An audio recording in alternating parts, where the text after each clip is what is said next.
सोचने से कहाँ मिलता है तमन्नाओं का शहर, थोड़ा चलना भी पड़ता है मंजिल को पाने के लिए। तमन्नाओं के शहर को पाने के लिए आप में एक जुनून होना चाहिए, ना हारने वाला जज्बा होना चाहिए। और यही जुनून और जज्बा सुनील वशिष्ठ में था, जो उन लोगों के सामने इंस्पिरेशन बने जो अपने संघर्षों के सामने हार जाते हैं। सुनील 10वीं क्लास में थे जब उनके माता पिता ने उनको आगे की पढ़ाई करवाने से मना कर दिया था। वजह पर्याप्त पैसे नहीं थे, लेकिन सुनील वशिष्ठ को आगे की पढ़ाई करनी थी और उसके लिए उन्होंने सोचा कि अब उन्हें जॉब करनी पड़ेगी। तो उन्होंने एक मिल्क कंपनी में पार्ट टाइम जॉब शुरू की, जिसमें महज सिर्फ 200 रुपये मिला करते थे। उस 200 रुपये से उन्होंने 11वीं और 12वीं की पढ़ाई पूरी की, लेकिन उसके बाद उनका मन वहीं नहीं रुका। उन्हें और बच्चों की तरह उन्हें भी हायर स्टडी करनी थी। हायर स्टडी करने के लिए उन्होंने एक कुरियर कंपनी में फुल टाइम जॉब शुरू की। अब जाहिर सी बात है, जब किसी इंसान को फुल टाइम काम करना पड़ता है तो पढ़ाई तो छूट ही जाएगी ना। तो सेम यही चीज़ उनके साथ भी हुई। उनकी पढ़ाई बीच में ही अधूरी रह गई, लेकिन शायद उनकी किस्मत को कुछ और ही मंजूर था। उस कंपनी में 2 साल काम करने के बाद मुझे लगा कि ये कंपनी मेरे लिए नहीं है, क्योंकि ना तो वहाँ कोई प्रमोशन थी और ना कोई सैलरी का कोई ज़्यादा अच्छा स्ट्रक्चर था। उसको छोड़कर मैंने उस टाइम पर आई एक कंपनी जो जानी मानी कंपनी थी, आज की जानी मानी कंपनी है डोमिनोज़ पिज़्ज़ा। उसमें as a delivery boy join किया और पूरे 5 साल वहाँ मैंने जॉब किया। 5 साल जॉब के दौरान मैंने डिलीवरी बॉय से प्रमोशंस लेते लेते मैनेजर तक की पोस्ट हासिल की।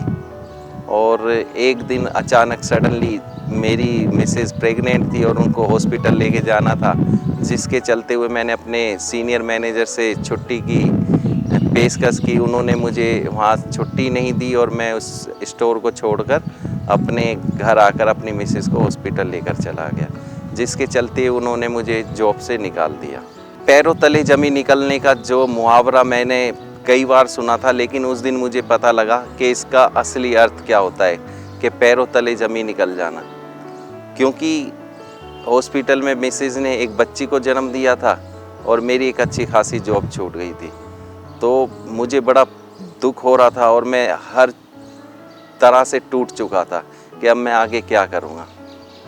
लेकिन तभी मैंने ठाना कि आज के बाद मुझे कभी जॉब नहीं करनी, चाहे मैं एक चाय की दुकान खोल के बैठ जाऊं, लेकिन अपनी चाय की दुकान खोलूँगा, अपना काम करूँगा, कुछ भी करूँगा अपना काम करूँगा।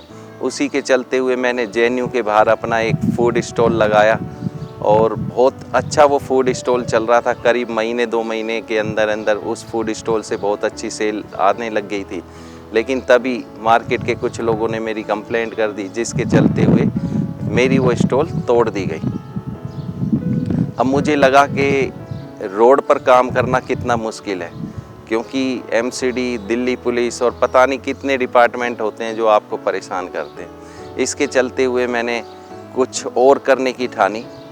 कुछ टाइम मैंने अपना गुजारा कि क्या मैं कर सकता हूँ आगे।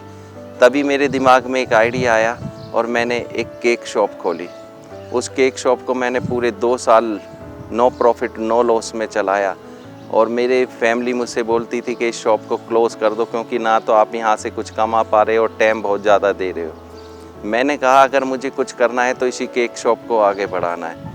और सडनली एक दिन मुझे एक बड़ी कंपनी से बड़ा ऑर्डर मिला, जिसके बाद मैंने कभी पीछे मुड़कर नहीं देखा।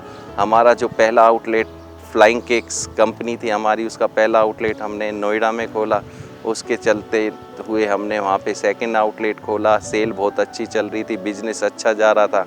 हमने अपना तीसरा आउटलेट गुड़गांव में खोला, चौथा बेंगलोर में खोला, 5वां पुणे में खोला और इसी तरीके करते करते आज हम करीब 6 से 7 सिटी में अपने फ्लाइंग केक्स का नाम चला रहे हैं। अब हमारा जो नेक्स्ट प्लानिंग है वो हमारा फ्लाइंग केक्स को फ्लाइंग्स कैफ़े पे लेके जाने का है, जो एक बड़े सिटिंग आउटलेट्स होंगे। जो हम एक अपना पहले अभी लास्ट मंथ हमने बिजनौर में खोला है, जो कि 2500 स्क्वायर फीट में फैला हुआ हमारा आउटलेट है, जिसमें हमने चाइनीज़ फूड्स भी रखा हुआ है, बेकरी शॉप्स भी है हमारी, प्लस पिज़्ज़ा बर्गर्स भी हम अब दे रहे हैं कस्टमर को। हम बेसिकली यंग जनरेशन को अपनी ओर आकर्षित करना चाह रहे हैं, जिसके चलते हुए अब हम अपने आगे से जो भी शहरों में खोलेंगे वो बड़े आउटलेट्स खोलेंगे, फ्लाइंग केक्स एंड कैफ़े के नाम से। ये हमारी फ्यूचर प्लानिंग है। 2024 तक हमें लगता है कि हम अपने 50 आउटलेट पूरे कर लेंगे। मैं उन सब युवाओं से कहना चाहूँगा, कुछ भी करने वालों को कभी भी हार नहीं माननी चाहिए, हमेशा प्रयत्न करने चाहिए, क्योंकि आप एक बार प्रयत्न करोगे, 2 बार प्रयत्न करोगे, 3 बार प्रयत्न करोगे, आखिर में जीत आपकी होनी है। तो कभी भी किसी भी नेगेटिविटी से हार ना माने, हमेशा अपनी लाइफ में पॉजिटिविटी रखें, आप अच्छा सोचें, अच्छा करने की इच्छा रखें और आप जो अपने दिल में ठान लेंगे कि आपको वो करना है, अगर आप उसको पूरी शिद्दत से, पूरी मेहनत से उसके लिए काम करेंगे तो आप अपनी लाइफ में ज़रूर सक्सेस होंगे।